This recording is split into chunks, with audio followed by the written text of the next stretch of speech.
Oh my. Okay, Retribution is officially on Raw. And we got to see we got to see their faces, we got to see their new look, but obviously they're going to be new names. And my God, they were cursed with the Streets of Rage as 1980s Double Dragon villains as names.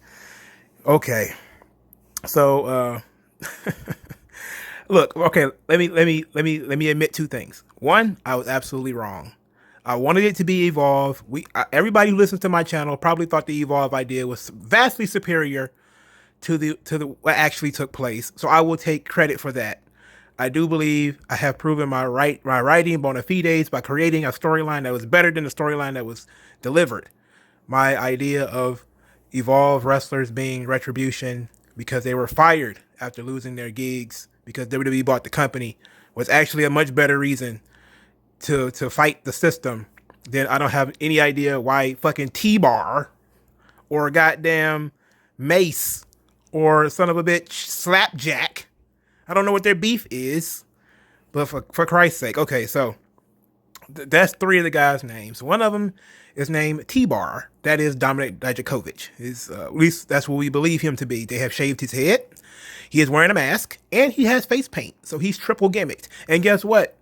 I also said they needed to do something with Donovan Dijak, otherwise he was going to fucking fail. Because I made my video, Dijak is chalk, and he was chalk.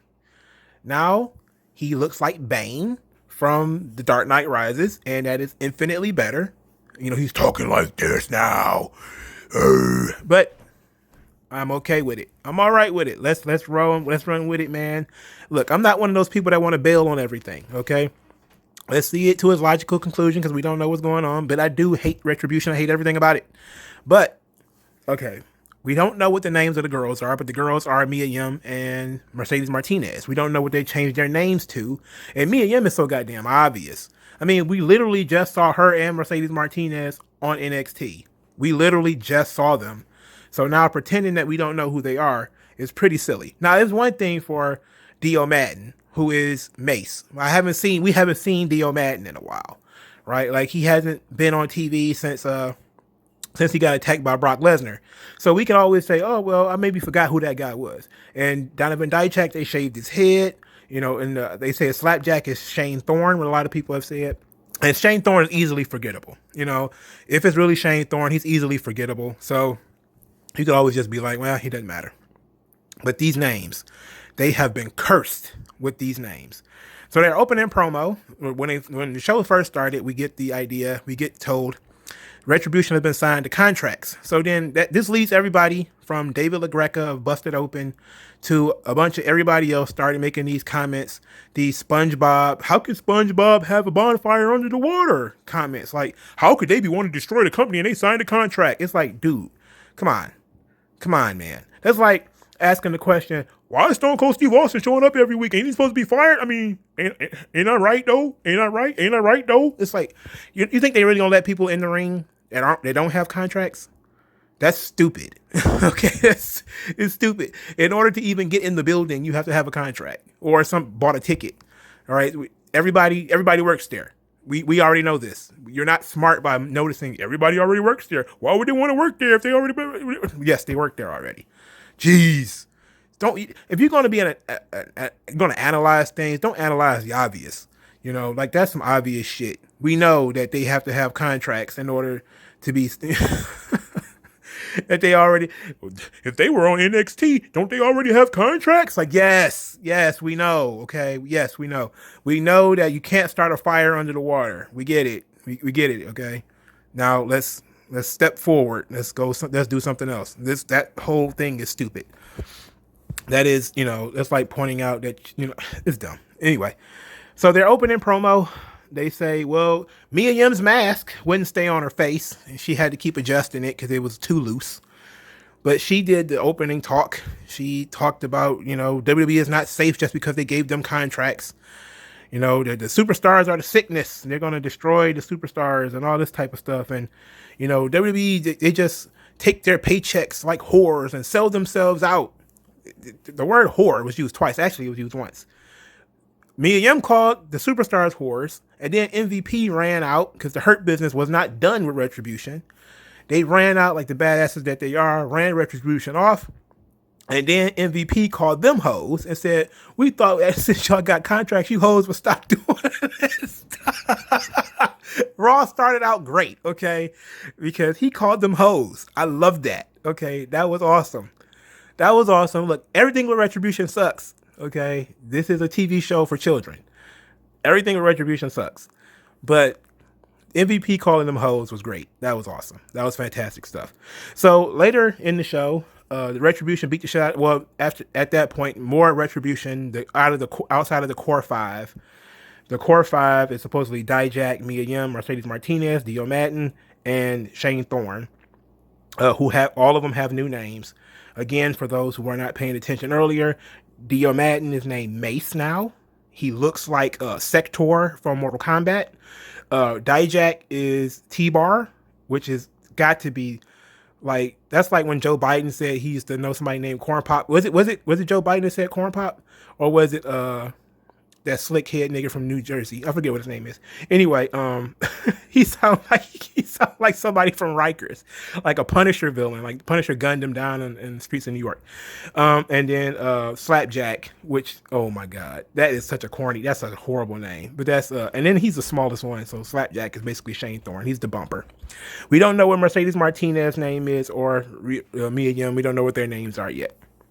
So more Retribution came out, beat the hell out of the Hurt Business to start Raw, and then Retribution beat up Humberto Carrillo and Titus O'Neil later in the night, and then the Hurt Business came back and they beat up Retribution in a backstage segment, but they didn't beat up any of the actual 5 members of Retribution. They beat up numerous some of the other masked jabronis that run around the show.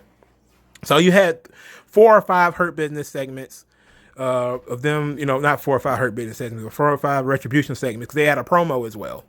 And of course, Retribution challenged the Hurt Business to a tag team match, and then Hurt Business, of course, responded, and we had the tag team match as the main event of the show, as T-Bar, Mace, and Slapjack did battle with Lashley, Shelton Benjamin, and Cedric Alexander. Cedric Alexander had wrestled earlier in the show against Apollo Crews in a fairly good match. He lost, but it was a fairly good match, and his music was back. So I was wrong about that too. I was wrong that they changed Cedric Alexander's music. He got his music back. He actually cut a pretty good promo around that time too about how he didn't give a damn about Apollo Crews and Apollo Crews' kids, and he's going to make Apollo Crews pay for all the beatings he had to take for Apollo Crews. And it was interesting. And he lost. Now, the match. So I was too busy laughing at the names. I really did not pay attention to the match. But I will say this. Dijak and Dio Madden would make a badass tag team. Like, they look like 2 monsters. The look is okay. Okay, the look is all right, especially when it comes to Madden. He looks like the Predator. Like I said, he looks like Sector from Mortal Kombat. It's a badass look. I'm okay with the look. Okay, I'm okay with the look, and the 2 of them being both of them are like over 6'4", so them 2 big giant dudes. Great tag team. If they're gonna replace AOP as sort of like the dominators of the tag team division, I'm good with that. This match ended disqualification. Why? I don't know. T-Bar poked somebody in the eye, and then it was like, illegal man made contact. It was disqualification. Like, what? It was like 8 disqualifications on this show. It had to be. It felt like Vince Russo had the book. It was just so many disqualifications on this episode of Raw. It was literally legit every match that they advertised, with the exception of Zelina Vega and Mickie James, had a disqualification finish. Keith Lee and Randy Orton had disqualification. This match had disqualification. What other match had disqualification? There was a bunch of them. Asuka and Peyton Royce had disqualification.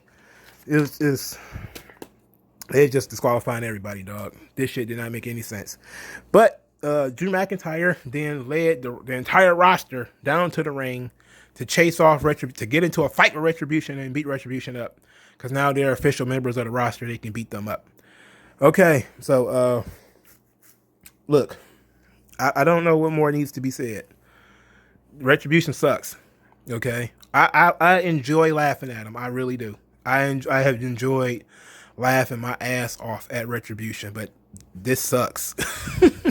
Now, hold on. Now, before we get too far into this, I did see people complain saying that this is WWE's version of the Dark Order. I did see people say that. Nothing can be as bad as the Dark Order. Okay? For starters, at least Retribution looks cool. Now, WWE pretending we don't know who these people are is one thing. That is, again, we watch NXT. I've seen Mia Yim before. I've seen Mercedes Martinez. You could try to hide Dijak, but of course we've seen him before, and we've seen Dion Madden before. We've seen these people before, okay? Them saying, oh, these are different people now. Okay, we can, because they're changing names, and we don't know where this is going, whether it's going to be a reveal, like we're trying to reveal to the kids that that's really Donovan Dijak, who is friends with Keith Lee, or whether this is really Keith Lee's girlfriend, Mia Yim, or, what's going on with Retribution. We don't know yet. And there's still a lot of questions to be made, to be answered. So I'm not going to go as far as say, that, but everything thus far has not been good. The Dark Order, nothing is good. The only thing good about Dark Order is that one guy, Stu Grayson, he can do jumps. That's about it. Stu Grayson can do jumps. That's the best thing about Dark Order, is that guy can jump. He is a good jumper. He's really good at jumping. Like, he does, like, really good, like, frog splashes and stuff. That's about it. That's the only thing good about Dark Order. Everything sucks. Okay, the Exalted one sucks. The fat one with the mask sucks. The way that their names suck. They look plain as hell. They all suck. It's bad. None of them can cut promos. Now, nobody in Retribution can cut a promo either, apparently. Like, at least they stopped doing the voice altering thing. Now they're not altering their voices anymore. So it doesn't sound like and Charlie Brown meets it was just bad. But I object to anybody saying it's like WWE's version of the Dark Order. I object to that. There is no way. It's not that bad. But Retribution sucks. It's not completely their fault, because, again, without knowing fully where they're going with this, it's just going to be basically criticism after criticism lobbied at them, and people spending more time criticizing than paying attention to anything that they do. Now, I do think that they're trying to do some type of throwback where they kind of look like Mad Max meets Dark Knight Rises. They have 80s names. It just sounds like guys who grew up in the 80s pitched this idea at events and said, hey, when I was a kid, this movie was cool. And, and Vince was just kind of like, whatever, go do it, whatever. And then they just decided to go play and paint and wear crazy masks, and then didn't decide to put Mia Yim's mask on properly. And it's crazy thing, like, they didn't even change how she looked. At least they changed how Dijak looked. They didn't even change how Mia Yim looked. They didn't change how Mercedes Martinez looked. They didn't even care that you know who these people are. They don't care. Okay, so they don't even give a shit. They gave her blue eye things, blue eye lenses, and I think she still is listed for the Battle Royal on NXT. Both of them, I think. I think both Mia Yim and Mercedes Martinez are listed for the Battle Royal in NXT. I'm not sure about that, but I think they are, because I think the whole division is in it. Whatever. None of this matters. Nothing matters.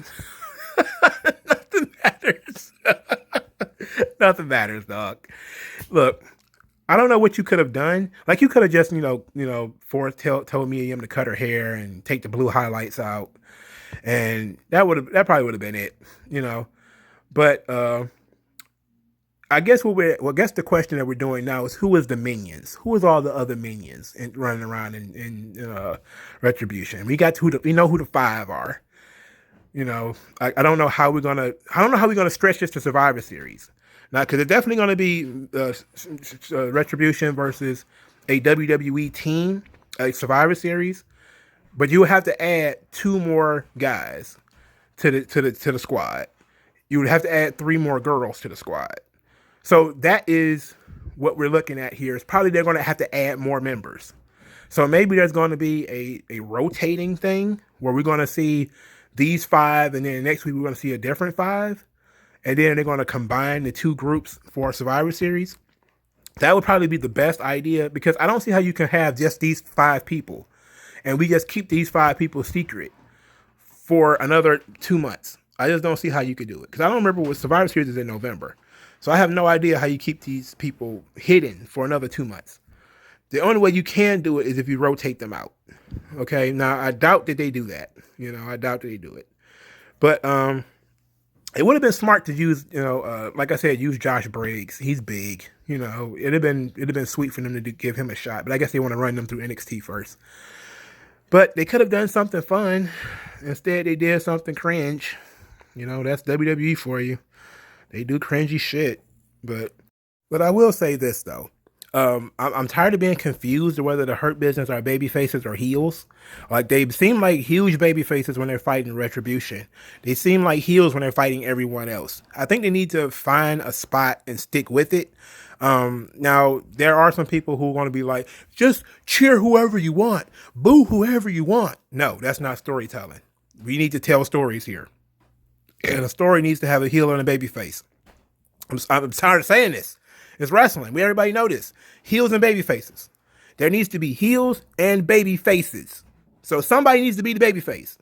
And if the baby faces are the badass black dudes, why are they beating up other people?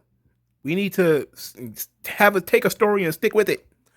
Also, I saw people say a Retribution need a leader, which is absolutely true. They do need a leader, and their leader should be Adam Pearce, or it needs to be somebody that's on the main roster.